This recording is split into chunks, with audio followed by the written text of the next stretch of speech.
સુરતમાં ફરી એસીબીએ લાંચ લેતા એક સરકારી કર્મચારીને ઝડપી પાડી છે. અડાજણ પોલીસ મથકની સૌરભ ચોકીમાં જ લાંચ લેતી મહિલા પીએસઆઈને એસીબીએ ઝડપી પાડી હતી.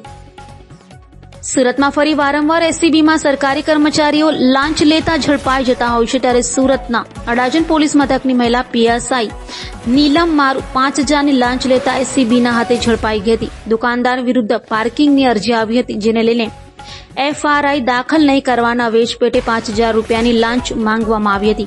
દરમિયાન દુકાનદાર લાંચની રકમ આપવા માંગતા ન હોય, જેને લઈ એસીબીમાં ફરિયાદ કરતા એસીબીએ લાંચનું છટકું ગોઠવી પોલીસ ચોકીમાં જ મહિલા પીએસઆઈને લાંચ લેતા રંગે હાથ ઝડપી પાડી હતી, જેને લઈ અન્ય કેટલાક ભ્રષ્ટ પોલીસ કર્મચારીઓમાં ફફડાટ જોવા મળ્યો હતો.